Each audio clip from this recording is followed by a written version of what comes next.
नमस्कार दोस्तों, मैं संदीप आर्या फिर से अपने ब्लॉग में आप सभी का स्वागत करता हूँ। आज की प्रेरणा और विचार है एक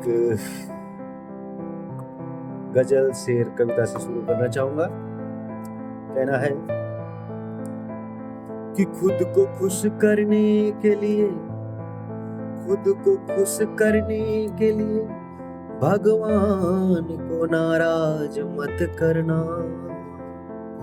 खुद को खुश करने के लिए भगवान को नाराज मत करना, और भविष्य की चिंता करो मगर अपना आज बर्बाद मत करना। भविष्य की चिंता करो मगर अपना आज बर्बाद मत करना। यूं तो बख्शी है खुदा ने सबको जवानी की अदाएं, और यूं तो बख्शी है खुदा ने सबको ही जवानी की अदाएं। जवानी के जोश में बुढ़ापे को नजरअंदाज मत करना। जवानी के जोश में बुढ़ापे को नजरअंदाज मत करना। तो यही कहना है, भविष्य की चिंता करो और खुद को खुश रखो, लेकिन भगवान को नजरअंदाज मत करो। और अपनी खुशी के लिए दूसरों को दुख देने की जरूरत नहीं। हाँ, दूसरे दुखी हो सकते हैं, तुम कुछ भी करो दूसरे दुखी ही रहेंगे। जिनको दुखी रहना है वो दुखी ही रहेंगे, वो सोच के अपने अंदर दुखी। आप कुछ भी अच्छा काम करो वो दुखी रहेंगे, क्योंकि उनका स्वभाव है दुखी रहना। उनकी चिंता नहीं करनी है, वो अपने स्वभाव से ही दुखी है।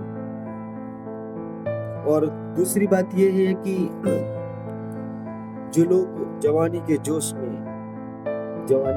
में बुढ़ापे को नजरअंदाज कर देते हैं, ये जवानी की शौक अदाएं, चंचल चितवन, ये वो ढिमकाना,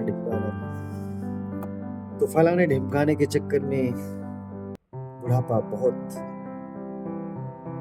बहुत ही असहनीय पीड़ा से गुजारना। आपके प्रारब्ध के अनुसार ही आपका बुढ़ापा तय होगा। जिनका मन जवान होता है वो कभी बूढ़े नहीं होते, लेकिन फिर भी कहने का मतलब ये है कि 60 वर्ष के बाद बुढ़ापा स्टार्ट हो जाता है, वो बुढ़ापे की शुरुआत हो जाती है। ये हम नहीं कहते, ये कानूनन है कि 62 के बाद आपको कानून भी रिटायर कर देता है। आप नौकरी से रिटायर हो जाते हैं, यानी सरकार भी आपको किसी लायक नहीं समझती है। घर बैठो और पेंशन उठाओ। तो यही कहना है मेरा, जिंदगी को शान से जियो, आराम से जियो, ऐश से जियो, आनंद से जियो, खुश रहो।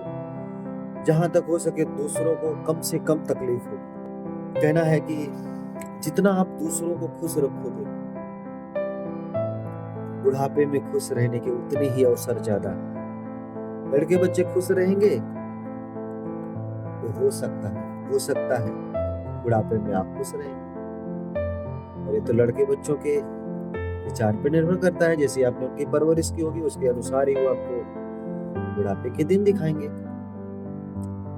तो यदि आपको आपके बुढ़ापे में तकलीफ हो रही है तो याद कीजिए कि जवानी में आपने कुछ तो ऐसा किया होगा कि बुढ़ापे में आपको तकलीफ हो रही है।